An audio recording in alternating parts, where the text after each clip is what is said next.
hacia, hacia la región por el actual gobierno norteamericano de Donald Trump, quien recoge como cosecha geopolítica el cambio logrado por la estrategia de su predecesor con con la correlación de fuerza de izquierda y derecha dirigida a alcanzar en el siglo XXI. Los objetivos declarados por Barack Obama de renovar el liderazgo, recuperar la confianza y profundizar la influencia de los Estados Unidos del ámbito latinoamericano y caribeño.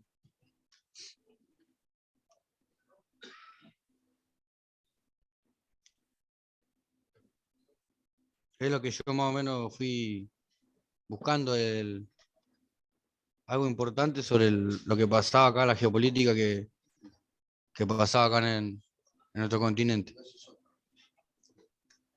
Está más o menos relacionado, digan. Sí, bueno, está bien, perfecto. Aparte, a mí la verdad que me conmueve que ustedes traten de interiorizarse en el tema. Sí, Ese tema que usted está desarrollando bien, sí, eh, está desarrollado, y lo vamos a ver, ahora yo quiero explicar algunas cosas, está desarrollado perfectamente en el libro de Atilio Borón. Claro, ustedes no tienen acceso por allí a la bibliografía, pero el libro de Atilio Borón, la geopolítica, ¿no? Latinoamérica, es decir, de Estados Unidos con Latinoamérica, sí. demuestra, porque muchas veces lo que se ha tratado de decir es que a América mucho no le importa a Estados Unidos, que le importaban otras regiones. Y entonces Atilio Borón allí demuestra perfectamente la importancia de Latinoamérica para Estados Unidos, que no la perdió, que siempre la tuvo, nunca la perdió y la sigue teniendo en la actualidad. Sí, en la actualidad, la división, como ellos son capitalistas, y lo divide del comunismo. Ellos lo que no quieren tener es cerca del comunismo, cerca de su Estado, digamos. No permiten tener lo que sea todo como la política que llevaba Cuba, no la quiere tener cerca, prefiere tenerla lejos. Por Por eso supuesto. surge, Ahora, sí, claro, ahora fíjense la doble vara, ¿no? eh, Porque, por supuesto, ellos no quieren tener allí cerca, lo que ellos consideran su territorio de dominio natural, porque Cuba es obviamente. importantísima Ahí fue para cuando yo leí que le bloquea a Cuba. El problema social que hoy tiene Cuba de muchas cosas es por el bloqueo que le dio Estados Unidos, digamos, en el mercado, en la moneda, en todo, como que. Y el objetivo, digamos, de esa política de Estados Unidos era que se le dé vuelta al pueblo a la Cuba, digamos, el que estaba gobernando, creo que no me acuerdo quién era, antes de Castro. Bueno, a Castro también, porque ahí empieza a surgir cuando Fidel Castro toma el comunismo, empieza a tomar todas las empresas y los territorios que ellos tenían de animales que tenía Estados Unidos, lo empieza a tomar como lo nacionaliza, como que ellos. Ahí, digamos, como que ahí empieza toda Estados Unidos le empieza a bloquear las cosas. Primero le prohíbe las armas. Cuando empieza el comunismo en Cuba, le prohíbe las armas, el bloqueo del mercado de las armas. No podían comprar armas. Pero fue todo por. Antes de eso, yo había leído el tema de los misiles, lo que pasó en ese momento. Digamos que tenía una base rusa que había espiado a Estados Unidos. Había entendido. Y surge todo este problema y lo que está pasando actualmente hoy en Cuba, digamos. claro, fíjese la Esto- doble vara, porque en Sí, ese siguen momento, sí, cuando se establecen en Cuba los misiles soviéticos, Estados Unidos fue un momento muy crítico, estuvo a punto de estallar la Tercera Guerra Mundial en ese momento. sí, En serio fue el tema. Porque Estados Unidos dijo que no podía permitir tener cerca de sus fronteras armas que eran de un país que para ellos, por misiles supuesto, nucleares eran. era enemigo. Sin embargo, fíjense como en la actualidad a través de la OTAN, ellos quisieron incorporar a Ucrania a la OTAN, que eso significa darle armas también a Ucrania. Y entonces, si ellos querían tener armas frente a Rusia, que por eso Rusia invade Ucrania. O sea que en un caso ellos no aceptan tener armas enemigas, digamos, cerca de su territorio. territorio. Bueno, Pero discúlpeme, sí. Yo había tomado puntos que cuando fui leyendo, fui tomando puntos de ese momento, cuando empezaba una de las principales geopolíticas mundiales en los Estados Unidos con Cuba. Fue el bloqueo de la economía de todo el país. Y es una de las formas que usa el comunismo cubano, culpar a los imperialistas del bloqueo tras la protesta de los ciudadanos cubanos. El primer bloque de comercio que recibió Cuba fue en 1958 el presidente Batista, las ventas de armas a la dictadura de Batista. El segundo fue después de la Revolución Cubana en 1960. El embargo fue una respuesta a las naciones Fidel Castro, a todas las empresas extranjeras donde se encontraban grandes industrias de Estados Unidos. De la noche a la mañana fueron aplicaciones de Cuba, apropiándose de Cuba, fábricas, tierra agraria, todo tipo de bienes. El correctivo de Estados Unidos fue embargar a Cuba, no le convencía y temor de tener un país comunista cerca. El objetivo de este embargo, uno era colapsar la economía cubana, dos, derrocar el régimen, tres, incrementar la influencia política.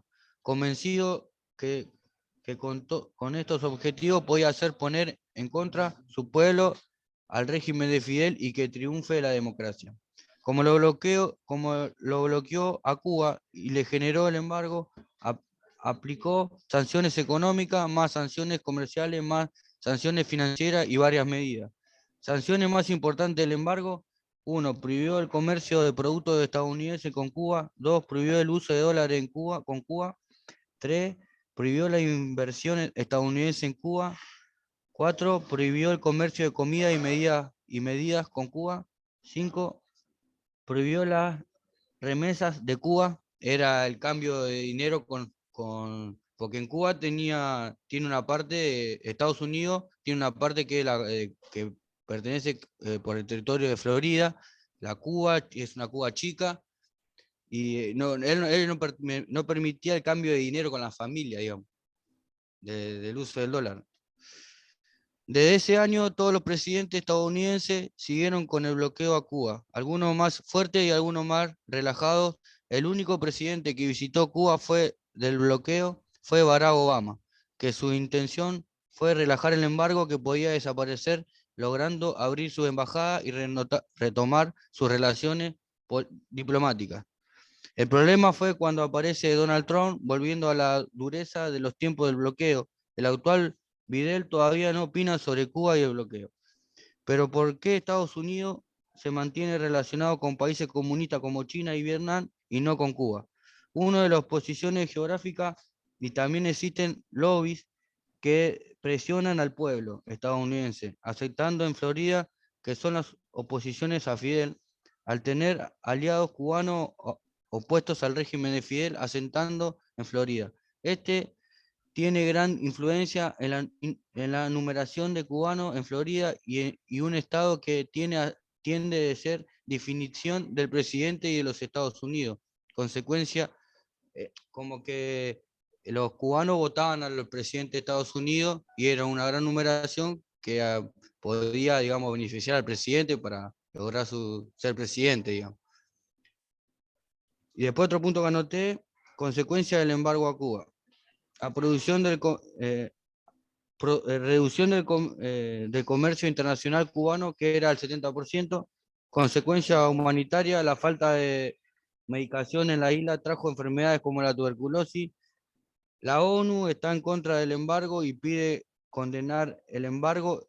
El costo es de 650 millones de dólares. Tuvo pérdida económica directa. El resultado de la economía cubana no tuvo éxito en Estados Unidos. Eh, no ha llegado la democracia todavía, con lo, digamos, el objetivo que tuvo Estados Unidos, acá como que fue la contra, como que ellos lo que pensaban no resultó en el pueblo. No se halló la democracia y ellos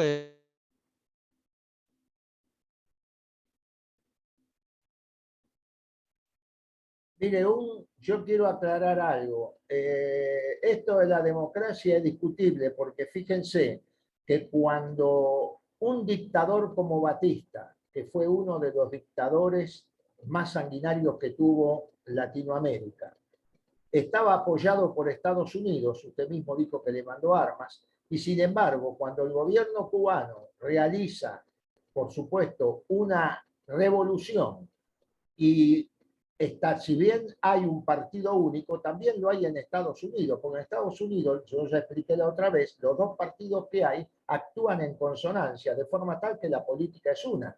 Y usted está nombrando, por ejemplo, a Obama, y es cierto que Obama ahí estableció una distinción. Sin embargo, Obama fue el presidente que expulsó más inmigrantes de Estados Unidos que Donald Trump. Mire qué cosa rara. Y la democracia en Cuba posiblemente sea más democracia que la que ellos querían establecer. Porque esta es una de las, digamos, de los caballitos de batalla que utiliza Estados Unidos. A mí me parece muy bien. Yo lo que primero quiero pedir disculpas por algo. Cuando uno hace un programa, el programa no tiene que ser algo que a uno lo ate. Esto es para los que de ustedes, que algunos yo sé que están estudiando y van a ser futuros docentes, ¿no? El programa no puede atarlo a uno. Tampoco el programa tiene que ser, por supuesto, una guía. Entonces, este tema que ustedes tomaron hoy, porque ustedes el otro día habían empezado a hacer una investigación de otros temas, creo, pero bueno, este tema que ustedes tomaron hoy, yo justo lo tengo atrasado, yo lo tengo para unas clases próximas. ¿Por qué? Porque yo lo que voy armando, de acuerdo, primero, se dio esta situación que yo no pensaba que se iba a dar, que ustedes preparan un tema para exponer. Y esto, por supuesto, utiliza, y me parece fenómeno, no es que me parece mal.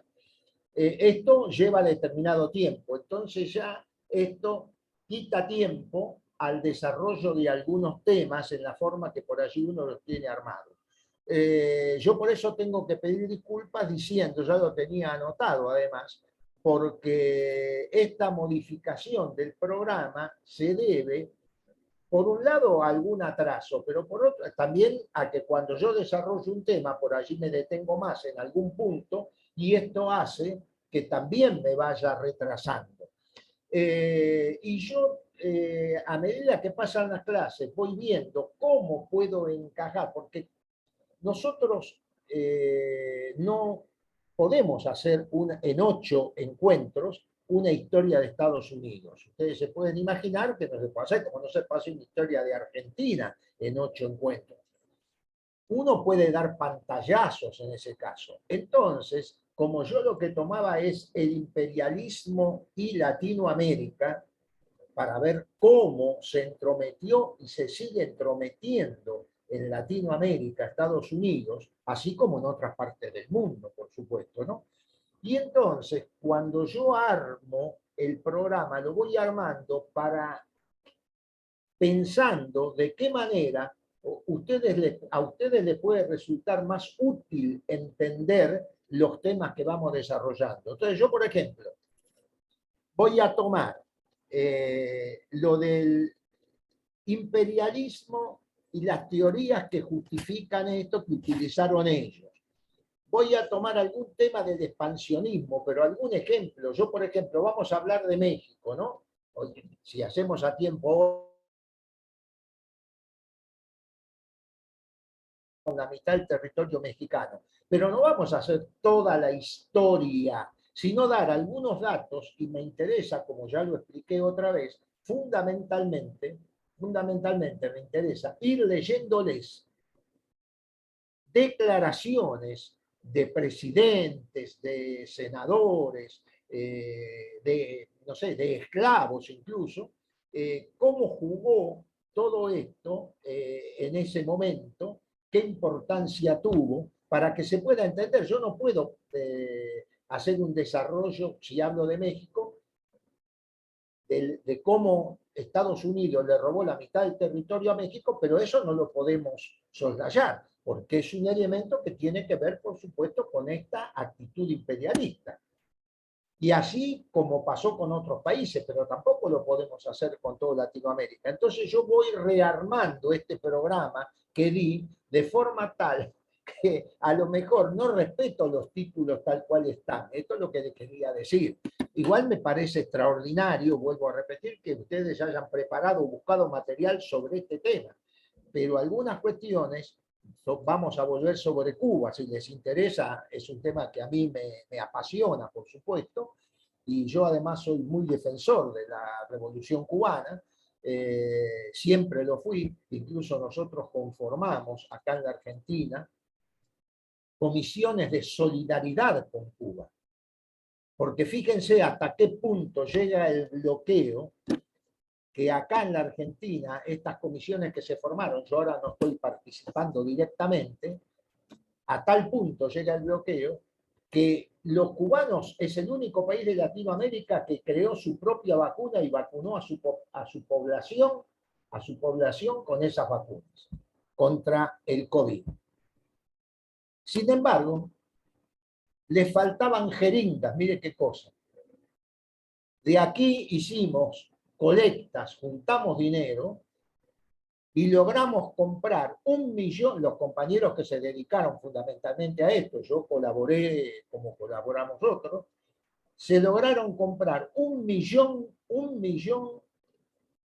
de jeringas para que los cubanos con eso ayudase a la vacunación en Cuba. Fíjense hasta qué punto el bloqueo les impide, es decir, la criminalidad de ese bloqueo que les impide muchísimas cosas a los cubanos.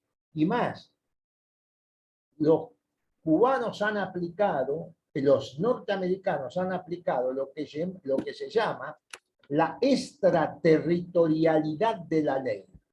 ¿Qué quiere decir? Quiere decir que una ley que dicta Estados Unidos puede ser aplicada en otro país. Mire qué cosa interesante. ¿Podríamos nosotros dictar una ley y aplicarla a los uruguayos? ¿Podríamos nosotros dictar una ley y aplicarla en Bolivia? Bueno, los norteamericanos sí, porque tienen la llamada ley Helms-Burton, que cualquier país que comercie con Cuba en determinadas cuestiones puede ser sancionado. Y han sancionado a empresas y países que han comerciado con Cuba en determinados aspectos. Algunos, por supuesto, no le dan, perdónenme la expresión, pelota a esto y por supuesto participan, ¿no? Los chinos han colaborado, Corea del Norte ha colaborado, otros países, por supuesto, colaboran. Y además hay un gran movimiento de solidaridad con Cuba en el mundo, cosa muy importante que ninguna otra revolución gestó. En España hay un gran movimiento que colaboran de esta manera como hemos colaborado nosotros desde Argentina hace muy poco tiempo. Bueno, listo, esto quería aclarar, no sé si se entendió, entendieron lo que yo quise decir, a dónde voy. De todos modos, quisiera que, bueno, hay manos levantadas en la unidad 39, en la unidad 3, no sé cómo hace, compañera, usted que dirige la batuta. Si... Hola, profe, sí. En primer lugar, le quería pasar a los chicos, avisarles que le voy a poner en el chat el teléfono de Claudia, de la directora, Claudia Rodríguez, y le voy a poner la bibliografía que usted nos había dado, la bibliografía básica, ¿no?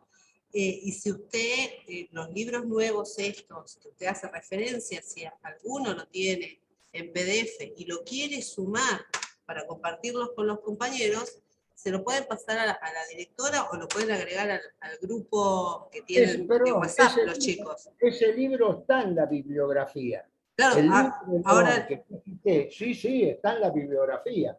Es claro, uno de sí. los libros que es el primero, creo que figura. América Latina en la geopolítica del imperialismo. Ese es un libro que figura. Yo agregaría un libro que sí, posiblemente esto lo puedan levantar por internet, de Acosta Vladimir, que es un venezolano, El monstruo y sus entrañas, un estudio crítico de la sociedad estadounidense. Ese libro de Acosta Vladimir, si quiere agréguelo, El monstruo y sus entrañas, Sí. un estudio crítico de la sociedad estadounidense.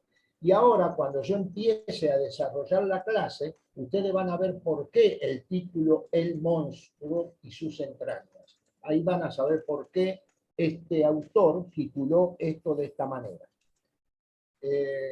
Ahí lo puse en el chat, profe, también ese que acaba de mencionar así. Los chicos y Bien, las chicas tienen toda la sobre los bibliografía en el libros chat. que trabajo preparando las clases, todos esos libros están puestos allí en la bibliografía, que no son muchos, porque no quería tampoco abundar cuando no se pueden utilizar después. Sí, no, Bueno, más que nada, si me permite, yo lo que quería decirles a los chicos y a las chicas, si alguno lo tiene en PDF, puede compartirlo con el resto de sus compañeros en el chat de WhatsApp que tienen de historia. Así por ahí, si no lo consiguen, por ahí lo pueden compartir y leer todos juntos del chat. ¿Le parece bien?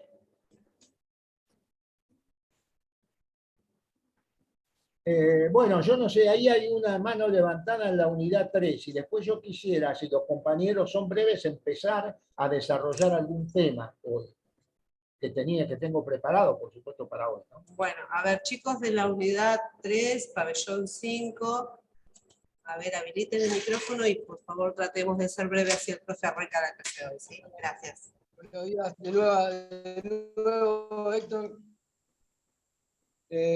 Bueno, ahora se entendió un poco lo que es el programa, porque si basándonos en cada punto se nos hace muy extenso, buscándolo por internet o por nuestros medios, ¿no? Acá lo que escribimos, como para aportar a la Federal de las Repúblicas, el texto propone la creación de una confederación de repúblicas de la región como alternativa para buscar un modelo de desarrollo que tenga en cuenta las características propias de su población y su geografía, además de poder hacer frente a proyectos imperialistas foráneos después de la intervención estadounidense en México. Esto habla de 1846 y 1848. Napoleón III, comparando el origen latino de su cultura, pretendía ser un líder cultural y político en América, instalando a Máximo como emperador de México. Eso es lo que aportamos nosotros del tercer punto, Héctor. Perfecto, yo después voy a llegar a eso, si Ah, tenemos tiempo hoy. Bueno, voy a comenzar a desarrollar algunos temas para que tengan idea algunos compañeros que tengan ideas algunos compañeros de algún tema de la historia de Estados Unidos que posiblemente se conozca menos, pero voy a dar algún datito nada más. Primero decir que Estados Unidos, lo que es Estados Unidos, comienza con las llamadas 13 colonias que estaban en la costa del Atlántico y que fue producto de la colonización inglesa. La primera fue en 1607 y después la otra importante ciudad que se funda en Plymouth en 1620, la primera fue en Virginia, en 1620, en el famoso barco Mayflower, Flor de Mayo, quiere decir, donde los puritanos, un grupo de puritanos, no de acuerdo con el anglicanismo en Inglaterra, va a Estados Unidos. Y el grupo, los puritanos, va a ser un grupo muy fuerte, ideológica y políticamente, después en Estados Unidos, ¿no? Estas colonias, por supuesto, bueno, esto tiene que ver con que en el siglo XVI se había producido un cisma en la Iglesia Católica, es lo que se llama la Reforma Protestante, y después se da lo que se llama Contrarreforma, o algunos llaman Reforma Católica, y en Inglaterra el rey Enrique VIII crea una iglesia nacional, digamos, separada también de la de Roma, que fue la iglesia anglicana. Estos puritanos que no estaban de acuerdo con los principios de la iglesia anglicana y se sentían como perseguidos de alguna manera en algún momento, se van en este barco que marca un poco un hito en 1620 a Estados Unidos. Se van conformando todas las colonias y hay una diferencia entre las colonias del norte y la del sur, porque las del norte van a producir más bien, se van a desarrollar más industrialmente y en el comercio, y las del sur van a ser las colonias de las plantaciones, van a ser las más reaccionarias, las más retrógradas, son las que necesitan para las plantaciones de tabaco o de algodón, que eran importantes para Inglaterra, por supuesto, porque eran colonias inglesas y ellos de ahí obtenían materia prima. La mano de obra del sur fundamentalmente fue mano de obra esclava. Por eso se llega después, en 1860, 1865, a lo que se llamó la Guerra Civil en Estados Unidos, la Guerra de Secesión. ¿Por qué? Porque las colonias del sur se separaron cuando Lincoln es elegido presidente, pero esto lo vamos a ver en su momento. Doy ahora únicamente este dato así rápido. Tenemos que señalar, el 4 de julio de 1776, Estados Unidos, estos estados declaran la independencia de Inglaterra. Por supuesto, comienza una guerra que termina en 1783 con el Tratado de París, que pone fin a la guerra, y Inglaterra, por supuesto, reconoce la independencia de estas colonias.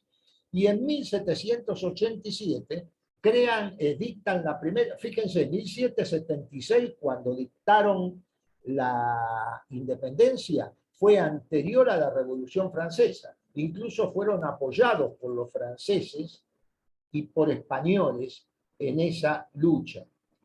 En 1787 dictan la Constitución.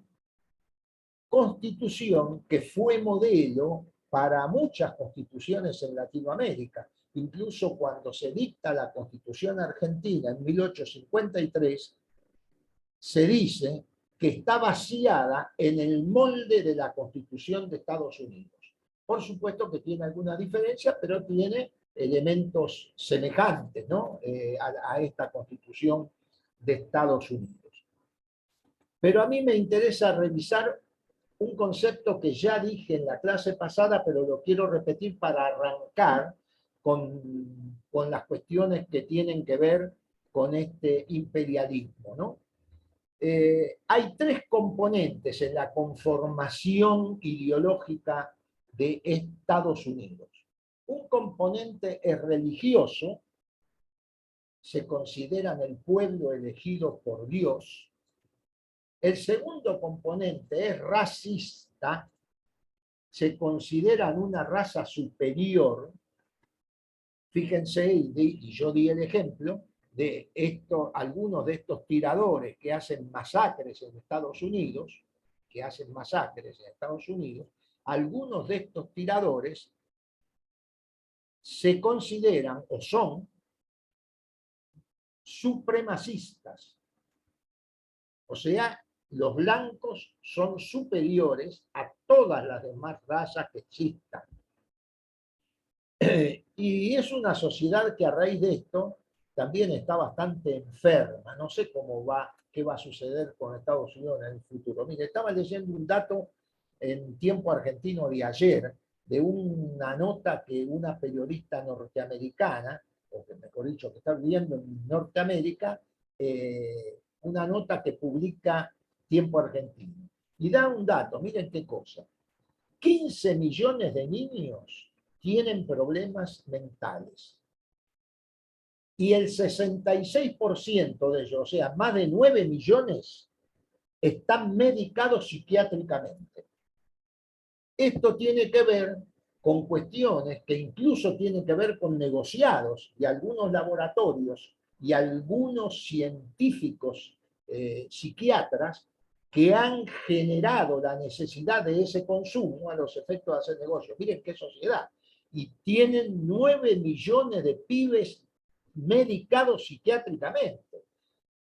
Yo digo que la cuestión evidentemente no les está resultando muy buena, ¿no? La democracia que defienden y que, de la cual se hacen eco, pero que no practican tanto a veces.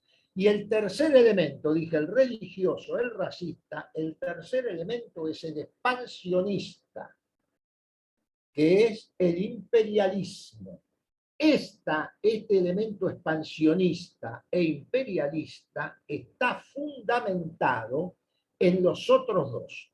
O sea que el elemento religioso y racista son los que de alguna manera fundamentan el imperialismo. Y yo me voy a referir ya a dos patriotas que vieron esto con claridad. Por un lado, Simón Bolívar.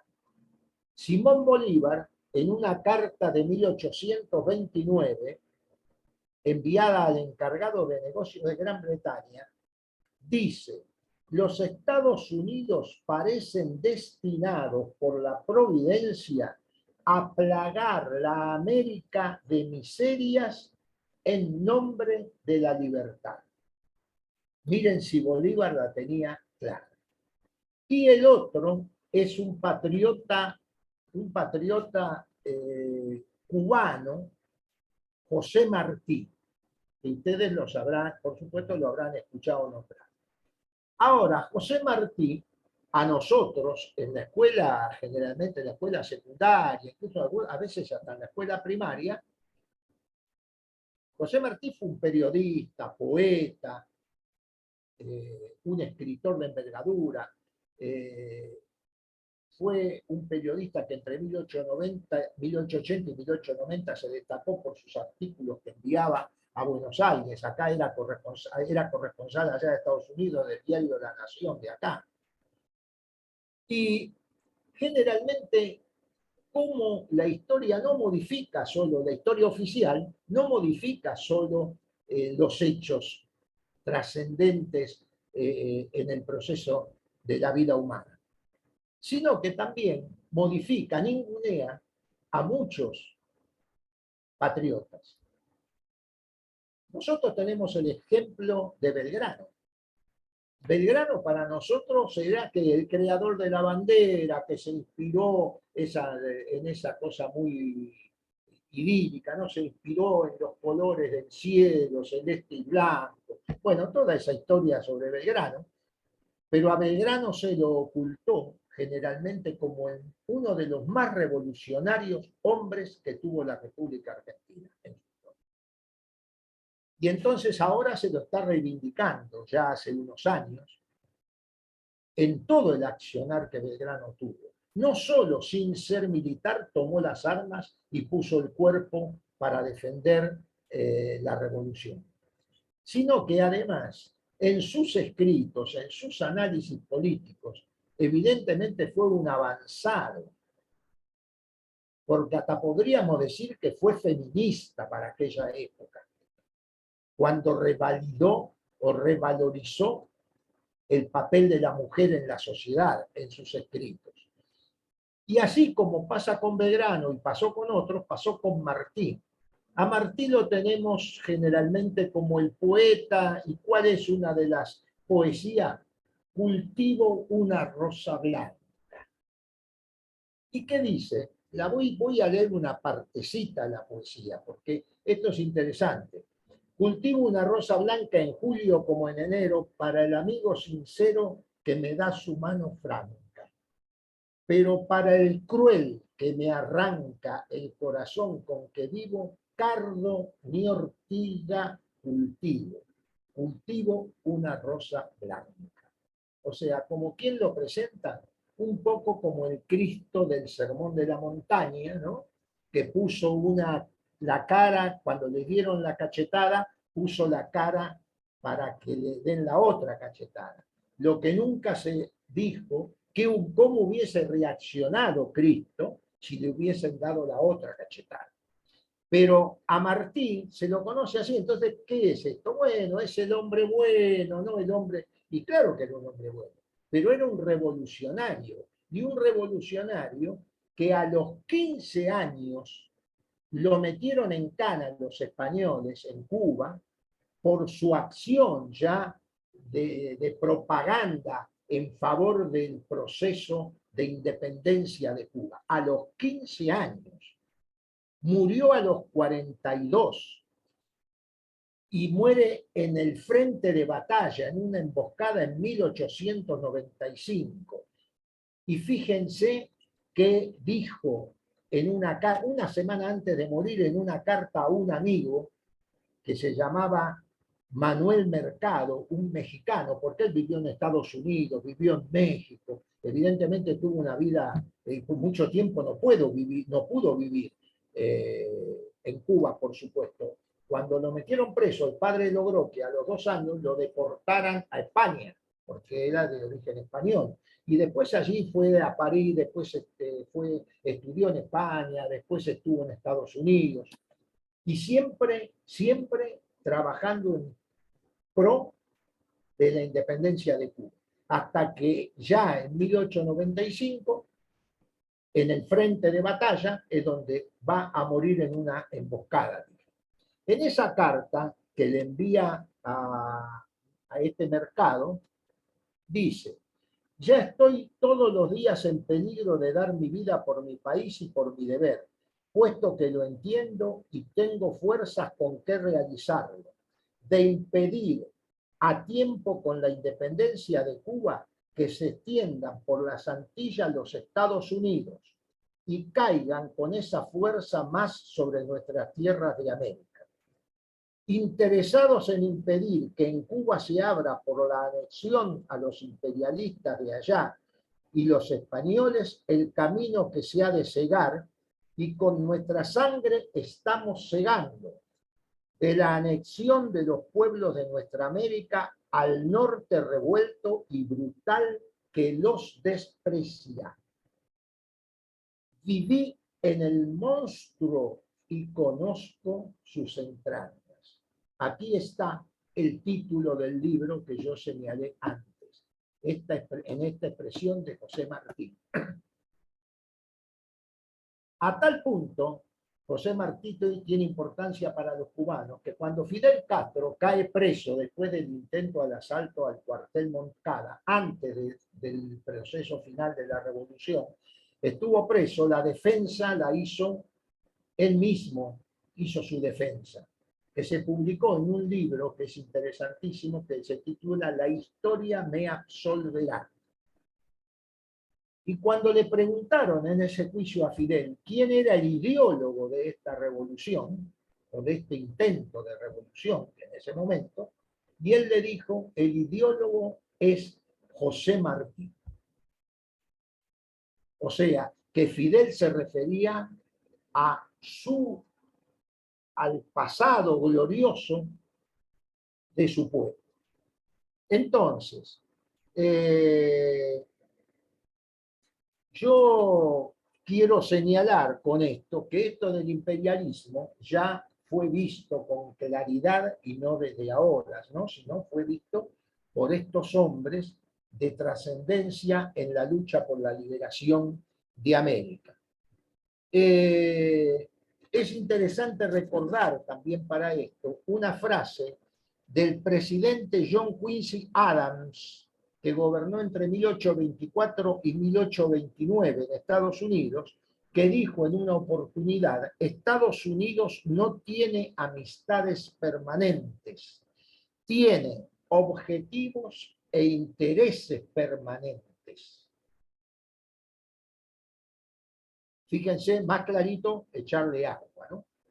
Ahora, por supuesto, ¿qué teorías utilizaron, ¿no?, para fundamentar también este proceso expansivo? Por un lado, lo que llamaron el derecho natural que cambia su concepción en el siglo XVIII, pero que en esta etapa tiene una concepción distinta. ¿Qué era el derecho natural? era la voluntad de Dios. La voluntad de Dios, que es ley natural. Y si ellos eran el pueblo elegido por Dios, evidentemente, naturalmente se daba que ellos tenían derecho a dominar a otros pueblos o a llevarles, como decían, no a dominarlos, porque decían no a dominarlos, a llevarles la libertad y a que aprendan a vivir, porque evidentemente todos eran inútiles para poder subsistir. Bueno, esto justificó fundamentalmente la concepción de los puritanos anglosajones en el siglo XVII. Con esto justifican la gran matanza de indígenas, ¿no?, que tuvieron que realizar para poder extenderse y ganar territorio hacia el oeste. Claro, ustedes me dirán, pero ojo, loco, no fueron los únicos que mataron indígenas. Acá también, claro, por supuesto.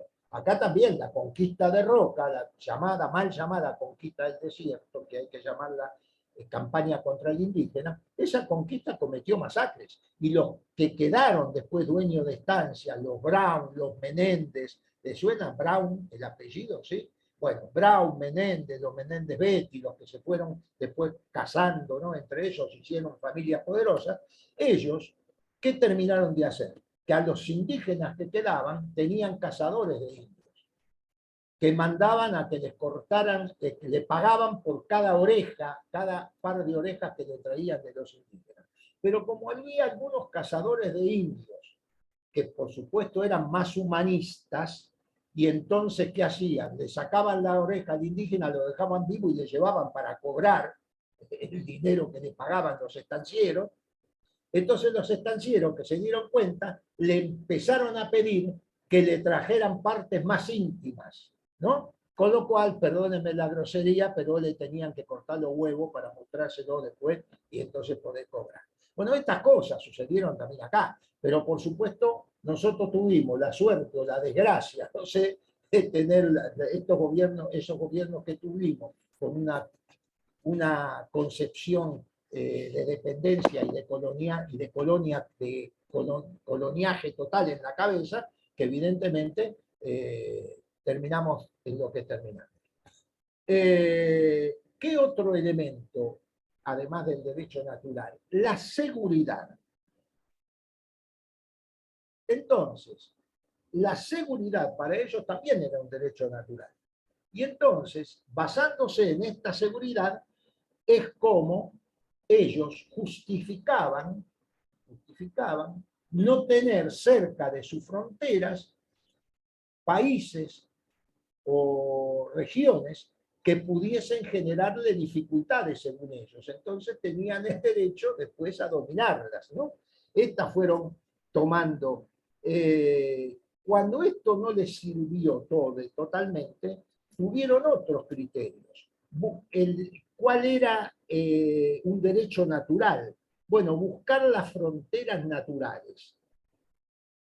Y a esto se le llamó también, se conoce como predestinación geográfica. Fíjense, predestinación, ¿no? Tiene que ver todo con una concepción religiosa. Geográfica. Entonces, ¿cuál era el límite? Bueno, muchachos, si la frontera natural es lo que tenemos que buscar en nuestra predestinación, tenemos que llegar al Pacífico. Para llegar al Pacífico se imaginan que tendrían que conquistar territorios y entre ellos conquistar también lo que fue México, ¿no? ¿Qué otras doctrinas? Porque que en realidad se las conoce como doctrina porque impusieron criterio, ¿no? Y la que impuso criterio fue la del presidente Monroe en 1823, que no es que hizo, primero no la escribió él, la escribió el que era secretario de Estado de él, John Quincy Adams, que recién lo mencioné, que después fue presidente, o sea, el presidente que sucedió a Monroe fue Adams. Y Adams fue el que describió el discurso que Monroe dio ante el Parlamento. Vieron que aquí cuando empieza el año parlamentario el presidente da un discurso frente al Congreso, ¿no? A los congresales. Bueno, ahí también. Entonces, en esos discursos fijan líneas políticas. Y en ese momento, Monroe fija un principio que es América para los americanos, para impedir esas intervenciones extranjeras que alguno de ustedes anteriormente señaló. Creo que un compañero del pabellón 39. Entonces, evidentemente, esto se entiende, lo han leído generalmente los que supieron ver este proceso, como América para los norteamericanos. Porque ustedes saben que americanos para ellos son ellos se llaman americanos. No dicen somos norteamericanos, nosotros somos americanos. O sea que ellos son América. Y la doctrina Monroe, que después tuvo algunas actualizaciones, digamos, en el sentido de que otros presidentes le fueron agregando. Por ejemplo, Teodoro Roosevelt, que estableció lo que se llamó política del garrote, Teodoro Roosevelt estableció que Estados Unidos tenía derecho a intervenir directamente, cosa que no planteaba Monroe, si no lo dejaba ahí pendiente, intervenir directamente en aquellos países que ellos consideraban que estaban actuando en forma inadecuada para lo que eran los destinos de América. Y así intervino, por supuesto, en todos los países que en esa época de Roosevelt, de Teodoro Roosevelt, porque después hay otro Roosevelt, que lo vamos a ver para la década del 30. Entonces, tenemos que esta doctrina Monroe, evidentemente, era para evitar las intervenciones europeas, ¿no? Y que los europeos puedan entrometerse en territorio americano. En ese expansionismo y vocación de dominio mundial que tuvieron, podemos señalar el siglo XIX, dividirlo, siglo XIX en los años 1800, ¿no? El siglo XIX en dos partes, la primera mitad y la segunda. En la segunda mitad, si bien no en toda, en 1860-65 se produce la guerra civil, que ya habían comenzado los resquemores antes, con lo cual, evidentemente, esto va a generar un problema que atender en Estados Unidos en esa etapa. Entonces, ¿cómo va ampliando el territorio Estados Unidos? ¿Siempre por conquista? No siempre en la misma manera. Por ejemplo, en 1803 le compra la Luisiana a Francia. Francia tenía un territorio en la zona de América del Norte llamado la Luisiana, y de esta forma Estados Unidos allí duplica su territorio. Se la compran por 10 millones de dólares. Por supuesto, nada, ¿no? Y en 1811 y 1819, la Florida occidental y oriental, que pertenecían a España. En 1811 dictaron una ley de transferencia, se conoce, que se conoce con ese nombre, que es una antecesora de la doctrina Monroe, que tiene que ver con la seguridad. ¿Qué establecía esa ley de transferencia? Que impedía que cualquier país pudiese transferir una colonia. Supongamos, España tenía todavía la Florida oriental en su poder. Supongamos que España la hubiese querido vender a Francia, o la hubiese querido vender a Prusia, porque todavía Alemania no existía como tal. No podían. ¿Por qué? Porque los norteamericanos lo determinaron. Entonces, aquí vemos cómo se da el tema de, muy brevemente, cómo se da el tema de México. En 1820 pretenden hacer a Texas, que era territorio de México, hacerla parte de la Luisiana, incorporarla, por supuesto, a los dominios estadounidenses. Entonces, como México quería poblar esas zonas, entonces permitieron la entrada de inmigrantes, comenzaron a entrar inmigrantes de Estados Unidos. Había un problema porque los inmigrantes de Estados Unidos del sur necesitaban esclavos y México había abolido la esclavitud. Entonces allí se produce un problema que de alguna manera en algunos momentos México hace la vista gorda frente a esto. Bueno, van entrando inmigrantes. ¿Qué hacen en 1835? En 1835, en Texas, hacen un referéndum. O sea, como la mayoría de la población era yanqui, entonces hacen un referéndum. Un referéndum es una consulta, ¿no? Para ver una votación, para ver si quieren, digamos, seguir perteneciendo a México o ser independientes. Y entonces, en ese momento, se constituye en 1835, fíjense cómo van dando los pasos, ¿no? Que Texas es una república soberana. Algunos la denominaron el estado de la estrella solitaria, porque frente a todas las estrellas que tenía, ¿no?, cada uno de los Estados Unidos, saben que la bandera de Estados Unidos tiene estrellas, la barra y estrellas, las estrellas tienen que ver con la cantidad de estados que Estados Unidos tiene. Entonces, en 1845, se va a realizar la anexión de México. Ya México va a pasar a ser parte, México no, el estado de Texas, la zona de Texas, va a pasar a ser parte de Estados Unidos. Y entonces, por supuesto, va a comenzar una lucha que va a terminar, como un compañero lo había señalado, en 1848, cuando va a perder México la mitad de su territorio. Yo me quiero detener aquí en algunas cuestiones. Yo estuve señalando las distintas, digamos, teorías, doctrinas sobre las que fueron basando todo el dominio o justificando las invasiones a otros territorios. Hablamos de la doctrina del derecho natural, la seguridad, hicimos referencia a las fronteras naturales, hicimos referencia a la doctrina Monroe.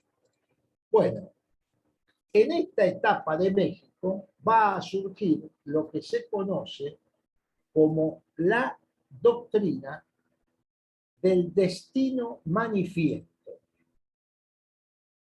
O sea, destino manifiesto sería un destino ya determinado. O sea, ese es el destino que corresponde a Estados Unidos. ¿Y quién la planteó? La planteó un periodista, un abogado que era periodista, director de la revista democrática que se publicaba en Nueva York, que se llamaba John Sullivan. Ya en 1839, relacionado con otro tema de Estados Unidos, Sullivan había escrito lo siguiente: el destino divino de los Estados Unidos, basado en valores como la igualdad, los derechos de conciencia y de libertad personal, para establecer en la tierra la dignidad moral y la salvación del hombre. Fíjense, modesto los muchachos, ¿no? Y en 1845, Sullivan 2 veces emplea la expresión destino manifiesto. Dice, algunas naciones tratan de coartar un proceso natural como era la expansión territorial de Estados Unidos. Esas naciones, decía, se habían entremetido con el objetivo declarado de sofocar esa política y limitar nuestro poder, constriñendo nuestra grandeza y frenando el cumplimiento de nuestro destino manifiesto, de cubrir con el continente asignado por la providencia, usamos a propósito, recalco estas palabras, al libre desarrollo de nuestros millones de habitantes que se multiplican cada año. y decía, el cumplimiento de nuestro destino manifiesto es extendernos por todo el continente que nos ha asignado la providencia para el desarrollo del gran experimento de libertad y autogobierno. Es un derecho como el que tiene el árbol de obtener el aire y la tierra que le son necesarios para el pleno desarrollo de sus capacidades y el crecimiento que tiene como destino. Creo que esto marca perfectamente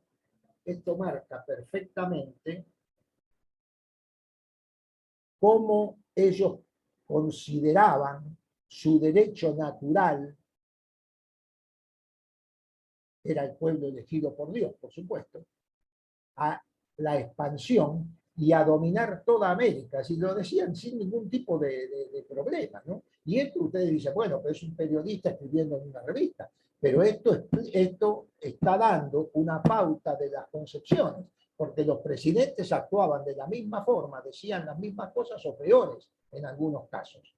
Entonces, ya dije lo que dijo John Quincy Adams respecto a que ellos no tenían amigos permanentes. Bueno, yo lo que quisiera, porque ahora voy a empezar a leer párrafos de materiales para justificar todo esto, para que ustedes vean todo esto cómo se va dando. Yo lo que quisiera, yo sé que todos no pueden hablar, y además no quiero que alabanzas, ni mucho menos. Yo quisiera saber si lo que dije hasta acá se entendió, porque entonces esto me permite continuar. Si esto que dije hasta acá se entendió. Quisiera saber, no sé si ustedes lo dicen levantando la mano, no tengo idea, poniendo la mano. Si se entendió, así yo puedo continuar, y si no se entendió, bueno. Pueden poner un OK en el... Ahí está, perfecto. Un OK en el chat o haciendo OK en la pantalla y estamos. Ahí Andrés dice que se entendió perfecto. A ver el resto de los chicos. Si no, yo lo que digo, si no se entendió, por favor que pregunten lo que no entendieron, porque hablar mucho tiempo genera también dificultades a veces para retener todo lo que se va diciendo. A ver, hay una manito levantada, profe. Tenemos al pabellón 2 de la unidad 31. A ver, tiene que ver con esto que el profe está preguntando. Chicos, chicas, habiliten el micrófono.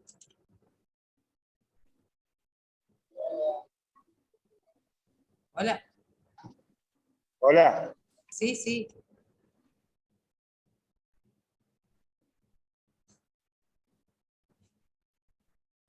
Hola. Cerraste el micrófono de vuelta. ¿Tiene que ver con esto?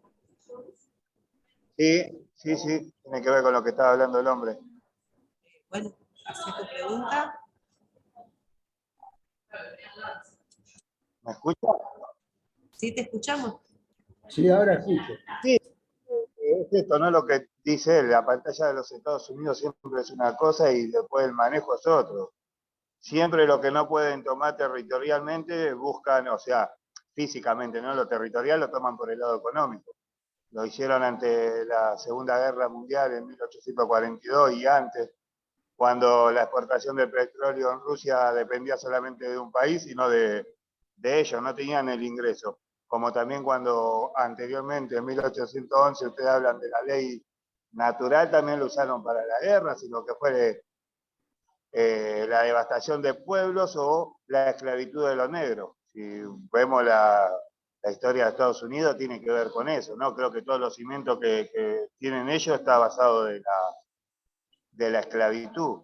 Y después lo que no pueden tener territorialmente, que lo que más les importa es el mercado mundial o todo lo que tiene que ver con esto de tener un billete único o una plata única. Ellos siempre se sintieron una raza superior. Es cierto, el blanco, el negro, siempre se llaman como norteamericanos. Creo que también eso parte de la filosofía que ellos van teniendo. porque son filosofías que se usaron en Alemania en 1943, 41, de la raza arias y las razas siempre superiores, a lo que por ahí tenían una cultura que para lo que ellos buscaban eran un poco ignorantes en algunos puntos, pero sí creo que lo que ellos que no pueden tomar como territorialmente entran por el lado de la economía. Lo obligan o lo llevan hasta el límite a cualquier país para que sea dependiente de ellos. Creo que la guerra de Ucrania con Rusia, si nos ponemos a ver, tiene que ver con eso. Si bien Ucrania tiene todo el derecho de la independización sobre Rusia, los colaterales, en este caso lo que viene a hacer Estados Unidos, tiene que sacar el provecho de esto, de poder tener un ingreso a un mercado de petróleo que no lo pudo tener de ninguna manera. Creo que la filosofía de ellos tiene que ver con eso, más allá de los 3 puntos que el hombre dio, ¿no? Era Sí, para compartir eso y darle que sí, que se había entendido por dónde es que más o menos los Estados Unidos siempre avanza. sí, su análisis me parece bueno. Incluso esto depende de las etapas, ¿no? En algunas etapas aplicaron la política del garrote con un Roosevelt, con el otro Roosevelt aplicaron la llamada política, que yo dije cuál era la política del garrote, fundamentada en esa declaración, en el corolario Roosevelt se lo llama. Otra vez aplicaron la política del buen vecino, entre comillas. En una época apoyaron todos los golpes militares, cuando los golpes militares ya no se pueden dar, están con los golpes blandos, los llamados ahora golpes blandos, y cuando los golpes blandos lo quieren hacer más blando todavía, antes, por ejemplo, formaban a los militares en la Escuela de las Américas a los efectos de tenerlos como aliados, y que por supuesto estos actuaran en los golpes de Estado cuando ellos necesitaban, siempre tenían las conexiones. Y ahora, por ejemplo, lo que manejan otra cosa. Ahora, por ejemplo, a los que forman son a los jueces, los llevan, los preparan, les hacen cursos, porque después son los jueces que van a aplicar la política que se está aplicando en muchos países, como se aplicó en Brasil, que sin tener ningún tipo de justificación pusieron 2 años preso a Lula, a un expresidente, que no es chiste. Y bueno, eso se llama, lo llaman lawfare, o sea, guerra judicial, y eso también lo hacen ellos, lo preparan ellos. Es decir, ellos han actuado con el mismo criterio y la doctrina Monroe sigue teniendo vigencia. Lo que ocurre que, es decir, el principio de la doctrina Monroe, por supuesto, sigue teniendo vigencia. No se puede aplicar más el corolario Roosevelt, por ejemplo, ¿no? De invasión cuando no le gusta un país, hasta cierto punto, porque llegada la necesidad de hacerlo, lo hacen. Uno dice, ahora están con los golpes blandos. Sin embargo, en Bolivia, hace pocos años dieron un golpe duro todavía, quisieron intervino la policía y los militares a los efectos de incluso tratar de matar a Evo Morales. Bueno, me parece muy importante el aporte que hizo, compañero. No sé si veo algún... Sí, igual es creo que va todo por el mismo lado. Creo que si también hay países que están en silencio, tanto Francia, Alemania, España misma, que fueron conflictos con Estados Unidos y que terminaron apoyando todo lo que demás. Creo que les funcionó siempre. Los que no lo pudieron por la fuerza de la economía siempre lo atacaron por los medios de comunicación. A Rusia se lo hicieron todo 1840 hasta poder llevarlo e involucrarlo en la Segunda Guerra Mundial. De alguna manera u otra, si lo que no lo pueden hacer por leyes, lo hacen por la mala propaganda. Y después terminan aplicando las leyes que en Estados Unidos no son renovables, y de hace mucho tiempo, que muchas son inhumanas, muchas son racistas, pero las siguen aplicando cuando se habla de la geografía, ¿no? Cuando se habla de esto de poder invadir algún país o llegar a algún negocio donde están fuera. Bueno, muchas gracias, compañero. Está bien, gracias a usted. Bueno, tenemos más preguntas. Si quiere, no sé, profe, dígame usted. Seguimos dando la palabra.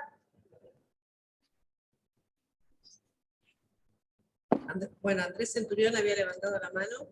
Sí, sí. Hola. Hola, ¿cómo le va, señorita? Hola, profe. ¿Escucha?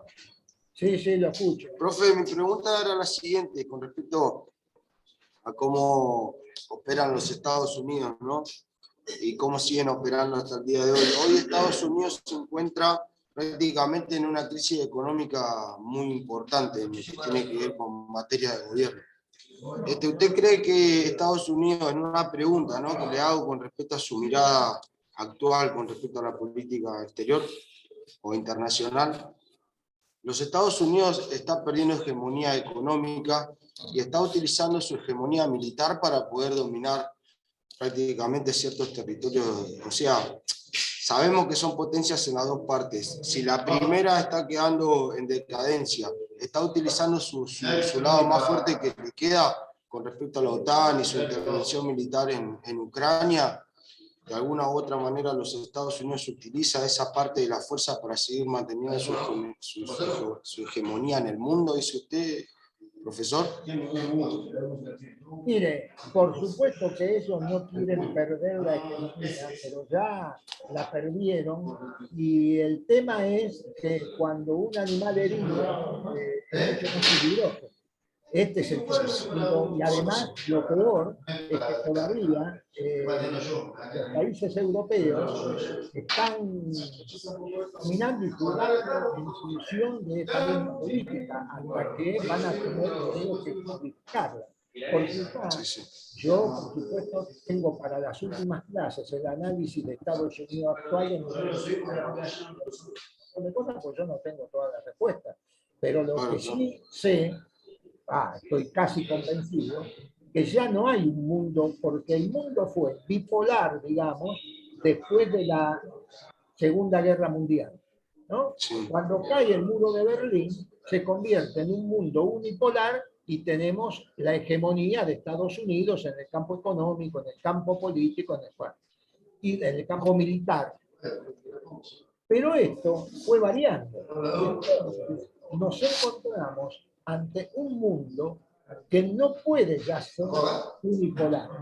Este mundo va a tener que ser multipolar, que es lo que están hablando, el multilateralismo, ¿no?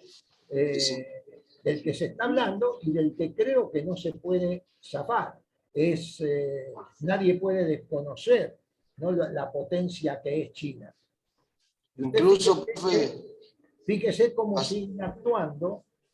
Yo creo que creo que otra vez lo comentamos, como una representante del gobierno de Estados Unidos viene a la Argentina a apretar al gobierno argentino de alguna manera para que no siga, digamos, generando esos procesos que tiene de acuerdo con China para la construcción de centrales nucleares, ¿no?, y para otras cuestiones. Entonces, como China está entrando en muchos países de Latinoamérica por otra vía y de otra manera, porque algunos dicen que el imperialismo chino es un imperialismo igual, que por ahora no lo es igual, porque las condiciones en las que ingresa es distinto. No sabemos, yo no voy a poner las manos en el fuego diciendo qué harán los chinos en el futuro. Además, no creo que tampoco el mundo vaya a ser unipolar teniendo a China como único país, país hegemónico. Creo que el mundo va a tener que ser multipolar, y además el mundo va a tener que enfrentar seriamente el problema de la ecología, tratarlo muy seriamente, porque si no, no tiene futuro. Y esto lo dijo Fidel Castro en 1992. Esto no es. Fidel Castro, que era un estadista que tenía una visión de futuro muy clara, ya manifestó en una reunión internacional de las Naciones Unidas, manifestó en su discurso el peligro de la desaparición de la raza humana. O sea, no estamos diciendo tal cual, que van a morir todos los dinosaurios que ya desaparecieron. No. Tal cual, justamente, profe. Así que creo que por ahí va la cosa, Andrés. No le puedo dar, yo no me animo a dar otra explicación.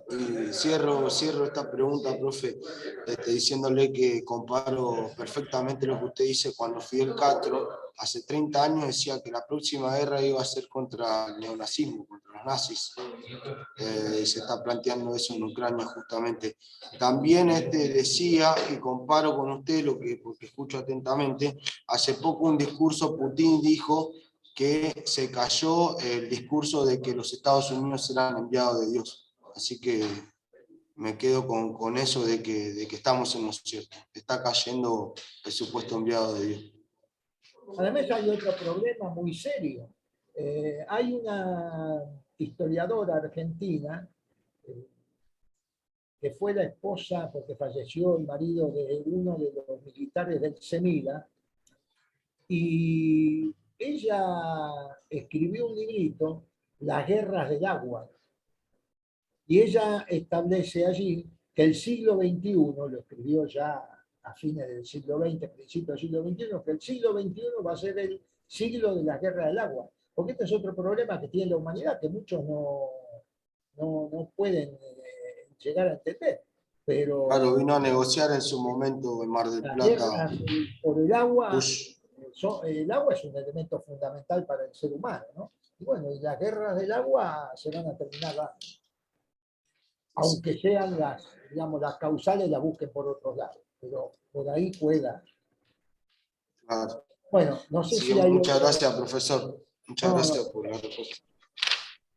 Si me permite un segundo, le quería pedir a Andrés y a los chicos del centro de estudiantes de la unidad 9, si pueden pasar lo que tengan de bibliografía en PDF al chat de WhatsApp de historia que hay, así los chicos que no tienen conectividad o no tienen buena señal pueden leerlo desde ahí, ¿sí? ¿Puede ser? Ah, buenísimo, buenísimo. Sí, vamos a pasar algo de historia latinoamericana. Sí, sobre todo si tienen lo que es la bibliografía que pasó el profe, que ahora está en el chat, que lo volvimos a pasar. Ah, tenemos, sí, por ahí podríamos llegar a tener historia del siglo XX con Hotman, que yo di contemporánea y creo que se lo tengo.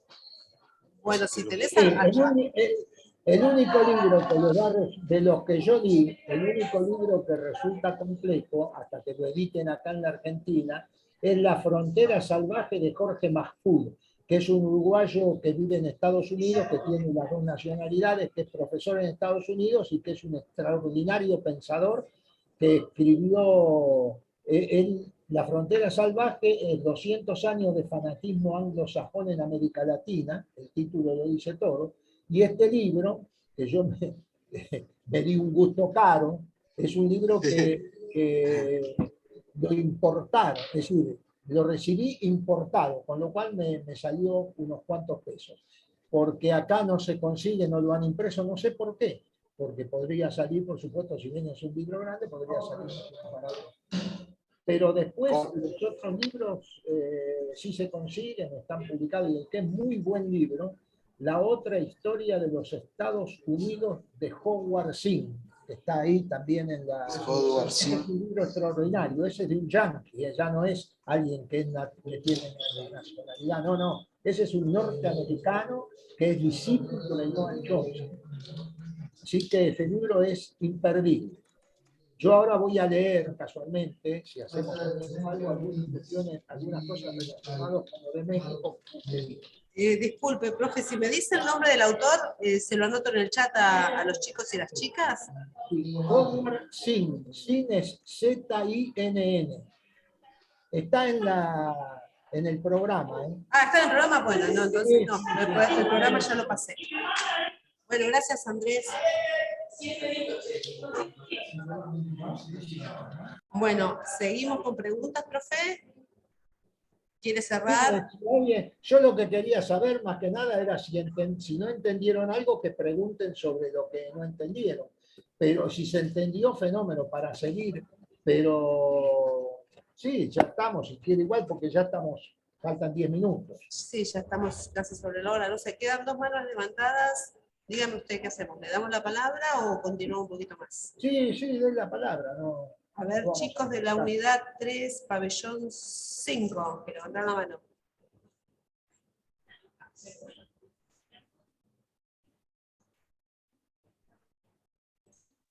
Buenas tardes. Hola, buenas tardes. Buenas tardes. Señora, buenas tardes, Héctor. ¿Cómo anda? Buenas tardes, ¿cómo le va? Bueno, siguiendo con el tema de la clase, ¿no? Que estaba explicando, Estamos tomando de los distintos puntos, ¿no? Yo me había quedado en 1811 a 1819, que llega la ley de transferencia. Sí, Dice establecida, esa parte no entendí yo, la ley de transferencia. ¿Es impedir que cualquier país negocie las colonias?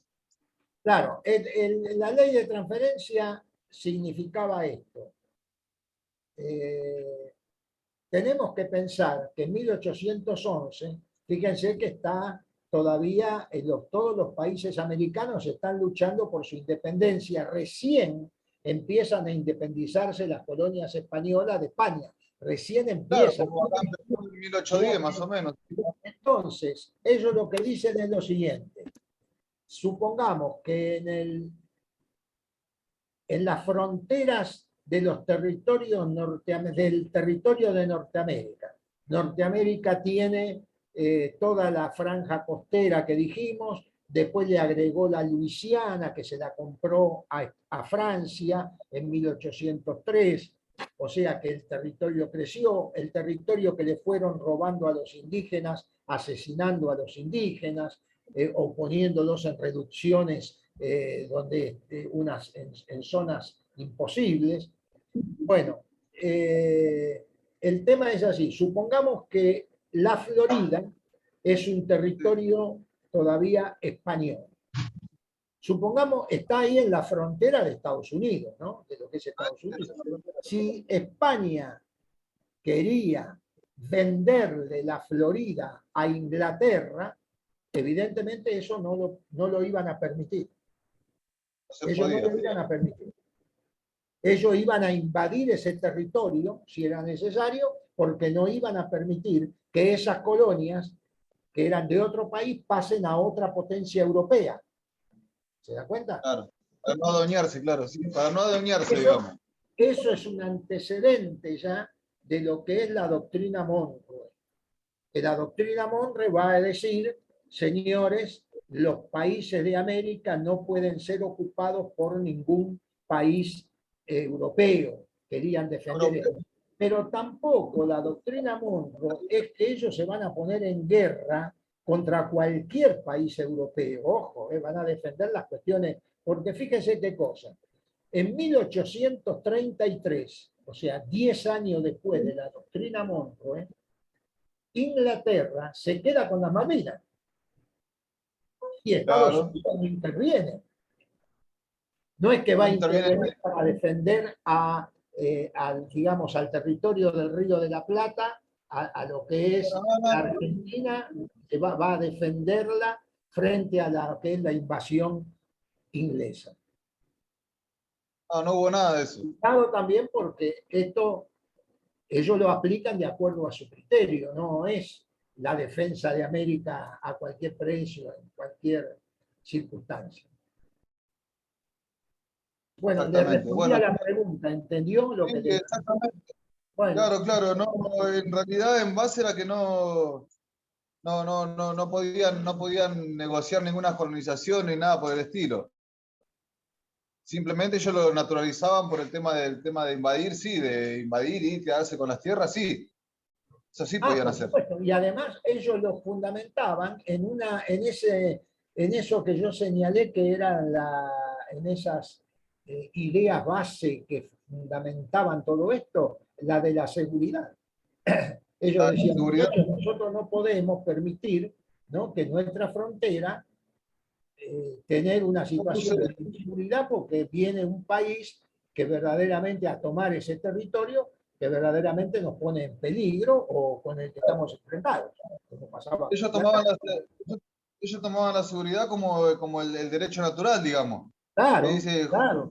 Justificaban no tener cerca de su frontera países que podían amenazar.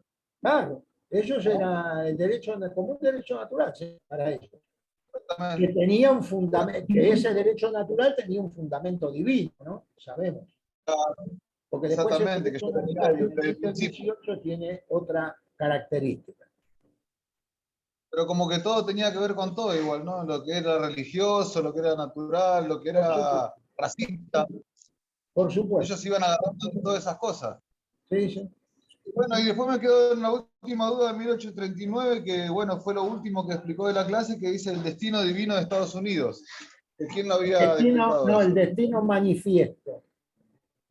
Manifiesto. Sí, así se llama. Destino manifiesto.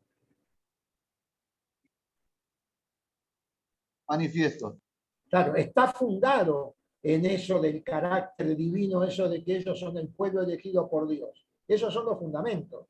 Pero el destino manifiesto, o sea, ellos, desde De lo que religioso. declararon la independencia, consideraron que de alguna manera tenían derecho a llevar la libertad, que era lo que ellos consideraban, al mundo. La libertad. Llevar la libertad, claro, la Claro, libertad. Y sí, ellos son, no es que se consideran invasores, no, ellos tienen derechos para justificar esto. o sea que ese era el último punto, hasta donde había llegado. Bueno, Héctor, seguimos con Bueno, la. gracias. Su nombre, bueno, Aníbal. Aníbal. Muy bien, gracias, Aníbal. Bueno, queda una preguntita más, si quiere, profe. Bueno, y mire, vamos a hacer una cosa. Sí, Inés, ¿es usted? sí, sí.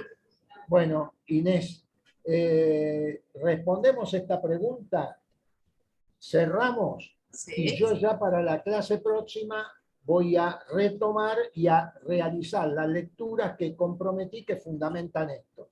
Ve que las clases, ustedes se darán cuenta que las clases no se pueden programar a los que en algún día de ustedes, algún momento de ustedes, en el futuro vayan a ser docentes, las clases no se pueden programar cerradas totalmente como una cuestión, porque si no se hace muy mecánica y se pierde esto que le da cierta riqueza, ¿no? Porque si no es un monólogo que por allí no sirve. Bueno, la última, saberes, creo que dice. Saberes, le damos la palabra a saberes, por favor, chicos. Estamos agotados de tiempo, así que por favor, habiliten el micrófono y los escuchamos. Hola. Sí. Acá te están mirando. Hola, buenas tardes. Somos de la unidad 46, San Martín. Ana Ushua, referente de Cultura. ¿Qué tal? Buenas tardes. Buenas tardes. Acá mi compañera te va a hacer una pregunta. Yo siento que tengo la sensación de que ya estamos empezando una tercera guerra mundial, porque ya fuimos amenazados mundialmente por Corea del Norte, el cual cumplió con tirar un misil y hacía pruebas y al final nos mandó un virus. Y Perdón, murieron. usted sabe que no, disculpen, no estoy escuchando bien. No estoy escuchando bien, si pueden. Deme un segundo. ¿Ahora me escucha? Sí, sí. Bueno, si esta vendría siendo como una tercera guerra mundial, toda esta pandemia, porque así como fuimos amenazados por Corea del Norte, que insistía con amenaza hasta que lo cumplió, y millones de muertos en todo el mundo. Entonces yo veo, mis compañeros también sentimos como la sensación de que ya empezamos una tercera guerra mundial, que es la que va a ser como enfatizada por bombas atómicas, bombas químicas y virus y cosas así, plagas, enfermedades nuevas. Nosotros vemos la situación de esa manera. No sé si estamos equivocados, ¿no? Pero es nuestra sensación. Nos gustaría escuchar su opinión. Y la opinión de ustedes es muy importante para nosotras. Sí, usted lo que está preguntando es si en estos momentos estamos en una tercera guerra mundial. Sí, eso es más o menos lo que estoy preguntando. Bueno, es complejo de responder porque todavía faltarían algunos elementos para que se desate lo que sería una tercera guerra mundial. Ojalá que no se dé, porque una tercera guerra mundial con algunas de las cuestiones que usted señaló, que tienen que ver con las armas químicas, las armas atómicas, evidentemente destruirían a la humanidad, o quedarían, porque en última instancia aquí hay una cuestión que es la siguiente: los sectores más concentrados del capitalismo hoy no necesitan tanta mano de obra barata para trabajar. Entonces, para ellos, hay gente que en el mundo sobra. En este mundo, por ejemplo, para ellos, si desapareciesen 2.000 millones de personas frente a 7.000 millones que somos, estaría fenómeno. Porque de alguna manera lo que ocurre que no, claro, hacerla desaparecer en qué manera, ¿no? No es sencillo, que tirarle bombas atómicas, esto perjudica a la humanidad en general. Por más que algunos se salven, yo creo que si llegamos a una tercera guerra en esas condiciones, vamos a estar verdaderamente al límite de la desaparición de la raza humana. No es fácil. Fíjense nada más los problemas que hubo con algunas centrales atómicas, como pasó en Chernobyl, en Rusia, ¿no? Cuando pasó la explosión de esa central atómica, los problemas que generó, y era una zona únicamente. Entonces creo que en este momento uno tiene que tender a luchar para que se imponga la cordura, para que verdaderamente aquellos países que quieren defender, en el caso de Estados Unidos, su proyecto hegemónico geopolítico, decirle, muchachos, no va más, entonces acá hay que firmar la paz de alguna manera,